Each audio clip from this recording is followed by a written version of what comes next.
Assalamualaikum warahmatullahi wabarakatuh.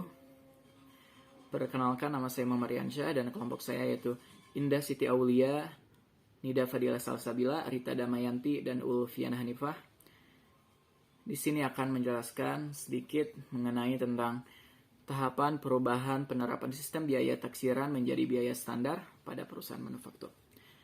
Assalamualaikum warahmatullahi wabarakatuh. Perkenalkan, nama saya Indah Siti Aulia dari kelas C1 Akuntansi dengan NPM 102200041. Hai, Assalamualaikum warahmatullahi wabarakatuh. Perkenalkan, nama saya Nida Fadila Salsabila. Saya dari kelas C1 dengan NPM 102200008. Nama saya Rita Damayanti dengan NPM 1022035 dari kelas C1 Akuntansi. Assalamualaikum warahmatullahi wabarakatuh. Nama saya Ulfiana Hanifah dengan NPM 102200021 dari C1 Akuntansi. Nah, akuntansi biaya menurut Mulyadi pada bukunya yang tahun 2005, akuntansi biaya adalah proses pencatatan, penggolongan, peringkasan, dan penyajian biaya pembuatan dan penjualan produk atau jasa dengan cara-cara tertentu serta penafsiran terhadapnya. Nah, tujuan akuntansi biaya itu sendiri yaitu, menurut Mulyadi, pada bukunya tahun 2001, tujuan pokok akuntansi biaya adalah penentuan harga pokok produk atau jasa yang pertama, yaitu untuk memenuhi tujuan dalam penentuan harga pokok produk, akuntansi biaya mencatat, menggolongkan dan meringkas biaya pembuatan produk atau penyerahan jasa yang kemudian biaya tersebut dikumpulkan dan disajikan untuk memenuhi kebutuhan pihak luar perusahaan dan kebutuhan manajemen. Yang kedua yaitu pengendalian biaya. Pengendalian biaya dilakukan dengan cara membandingkan antara biaya yang seharusnya dikeluarkan untuk memproduksi satu satuan produk dengan biaya sesungguhnya terjadi. Pengendalian biaya bertujuan untuk memenuhi kebutuhan manajemen. Yang ketiga yaitu pengambilan keputusan khusus. Untuk memenuhi tujuan dalam pengambilan keputusan khusus, akuntansi biaya menyajikan biaya untuk masa yang akan datang. Akuntansi tersebut bertujuan untuk memenuhi kebutuhan manajemen. Akuntansi biaya: 1. Melakukan perhitungan dan pelaporan dalam penentuan harga pokok produk. 2. Merinci biaya mengenai harga pokok produk. 3. Memberikan informasi dasar dalam perbuatan perencanaan biaya dan beban. 4. Memberikan data bagi proses penyusunan anggaran dalam setiap periode tertentu. Di sini saya akan menjelaskan tentang klasifikasi biaya. Menurut Mulyadi, pada tahun 2005 terdapat 5 golongan pengklasifikasian biaya, yaitu sebagai berikut. Yang pertama, penggolongan biaya menurut objek pengeluaran.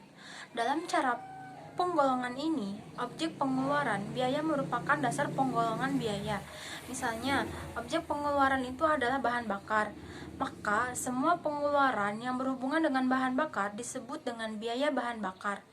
Yang kedua yaitu penggolongan biaya menurut fungsi pokok dalam perusahaan. Dalam perusahaan manufaktur, biaya ini dikelompokkan menjadi 3, yaitu biaya produksi, yaitu biaya yang terjadi dari proses bahan baku menjadi barang jadi siap dijual. Yang kedua, biaya pemasaran adalah biaya untuk kegiatan melaksanakan pemasaran produk. Yang ketiga, biaya administrasi dan umum adalah biaya-biaya untuk mengkoordinasi kegiatan produksi dan pemasaran produk. Yang ketiga, penggolongan biaya menurut hubungan biaya dengan sesuatu yang dibiayai. Dalam penggolongan ini dapat dikelompokkan menjadi 2, yaitu biaya langsung adalah biaya yang terjadi yang penyebab satu-satunya adalah karena adanya sesuatu yang dibiayai. Yang kedua, biaya tidak langsung adalah biaya yang terjadi tidak hanya disebabkan oleh sesuatu yang dibiayai, tetapi dalam hubungan dengan produk biaya tidak langsung itu disebut dengan istilah biaya produksi tidak langsung atau biaya overhead pabrik. Yang keempat, penggolongan biaya menurut perilaku dalam hubungan dengan perubahan volume aktivitas. Dalam penggolongan biaya ini dapat dikelompokkan menjadi 4. Yang pertama, biaya variabel adalah biaya yang jumlah totalnya berubah sebanding dengan perubahan volume kegiatan. Yang kedua, biaya semi variabel adalah biaya yang berubah tidak sebanding dengan perubahan volume kegiatan. Yang ketiga, biaya semi tetap adalah biaya yang tetap untuk tingkat volume kegiatan tertentu atau berubah dengan jumlah yang konstan pada volume produksi tertentu. Yang keempat, biaya tetap adalah biaya yang jumlahnya tetap dalam kisaran volume kegiatan tertentu. Yang kelima, penggolongan biaya ada dasar jangka waktu manfaatnya. Dalam penggolongan biaya ini dikelompokkan menjadi dua. Yang pertama, pengeluaran modal adalah biaya yang mempunyai manfaat lebih dari satu periode akuntansi atau biasanya periode akuntansinya yaitu 1 tahun kalender. Yang kedua, pengeluaran pendapatan adalah biaya yang hanya mempunyai manfaat dalam periode akuntansi pengeluaran tersebut. Contohnya, biaya iklan, biaya telex, dan biaya tenaga kerja. Dan selanjutnya sistem biaya taksiran dan sistem biaya standar. Sistem biaya taksiran merupakan sistem pembebanan harga pokok pada produk yang dihasilkan sebesar harga pokok yang ditentukan di muka sebelum proses produksi dilakukan. Biasanya merupakan biaya taksiran atau standar atas biaya produksi yang mungkin akan dikeluarkan atau dibebankan. Adapun kelebihan dan kekurangan sistem biaya taksiran. Kelebihannya, yang pertama dapat mengurangi atau menekan biaya administrasi, yang kedua dapat menyediakan informasi atau pengambilan keputusan, yang ketiga mengantar ke pemakaian sistem harga pokok standar. Kekurangannya, harga pokok taksiran yang ditentukan kurang teliti baru dapat dikoreksi pada akhir periode setelah selisih biaya dihitung dan dialokasikan. Dan timbulnya selisih biaya yang besar dapat mengakibatkan pengambilan keputusan yang keliru, karena pengambilan keputusan dilakukan sebelum produk atau jasa tersebut diolah. Penggunaan sistem biaya taksiran bertujuan untuk jembatan menuju sistem biaya standar, untuk menghindari biaya yang relatif besar dalam pemakaian sistem biaya standar, untuk pengendalian biaya dan analisis kegiatan, dan untuk mengurangi biaya akuntansi. Dan selanjutnya sistem biaya standar. Sistem biaya standar adalah biaya yang ditentukan di muka yang merupakan jumlah biaya yang seharusnya dikeluarkan untuk membuat satu satuan produk atau untuk biaya kegiatan tertentu, di bawah asumsi kondisi ekonomi, efisiensi, dan faktor-faktor lain tertentu. Penentuan biaya standar dibagi menjadi 3 bagian, yaitu biaya bahan baku standar, biaya tenaga kerja standar, dan biaya overhead pabrik standar. Adapun kelebihan dan kelemahan biaya standar. Kelebihannya adalah mengendalikan biaya yang sudah dirancang serta menyederhanakan perhitungan biaya dan mempercepat laporan penyajian biaya. Kelemahannya adalah perubahan standar dapat menimbulkan masalah dalam persediaan yang akan menimbulkan tidak akuratnya biaya standar yang telah dirancang. Perusahaan manufaktur adalah perusahaan yang kegiatannya membeli bahan baku yang mentah, kemudian diolah, kemudian dijual. Perusahaan jasa, dia menjual jasa-jasanya, yaitu yang tidak berwujud. Sedangkan perusahaan dagang dan perusahaan manufaktur, dia menjual produk-produk yang berwujud. Pada perusahaan dagang, setelah dia membeli barang dari pemasok, kemudian dia dijual. Sedangkan perusahaan manufaktur, dia membeli dulu bahan mentah, kemudian diolah, kemudian dijual. Di perusahaan manufaktur, persediaan terdiri dari 3, yaitu persediaan bahan baku, persediaan barang dalam proses, persediaan barang jadi. Sebenarnya antara biaya taksiran dan biaya standar itu memiliki kesamaan, yaitu sama-sama menggunakan tarif yang ditentukan di muka. Namun yang membedakan itu adalah cara penentuan tarifnya. Jadi jika sebuah perusahaan manufaktur ingin mengubah sistem biaya yang awalnya konvensional menjadi standar, maka harus menggunakan dulu sistem biaya taksiran sebagai proses adaptasi.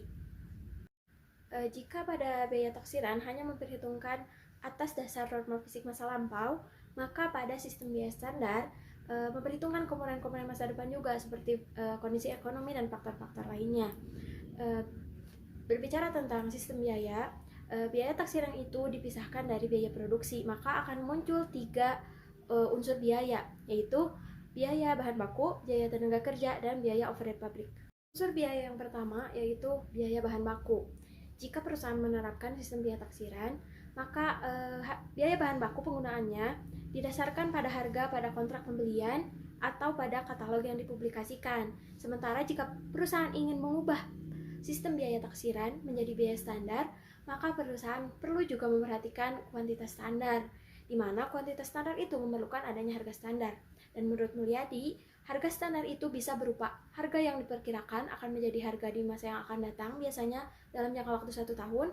Yang kedua, biaya pada saat penyusunan standar. Dan yang terakhir yaitu biaya yang diperkirakan akan menjadi harga normal dalam jangka waktu yang panjang. Biaya yang kedua yaitu biaya tenaga kerja. Jika perusahaan awalnya menggunakan sistem biaya taksiran, maka yang perlu diperhatikan untuk menentukan taksiran biaya tenaga kerja adalah jam tenaga kerja, di mana ini bersifat subjektif karena kemampuan setiap karyawan dan jenis pekerjaannya itu berbeda.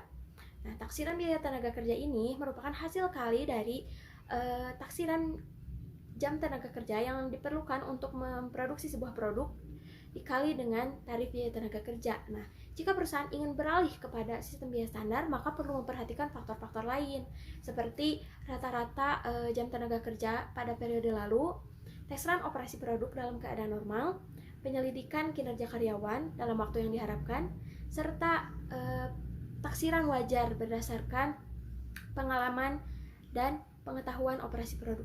Unsur biaya yang terakhir yaitu biaya overhead pabrik.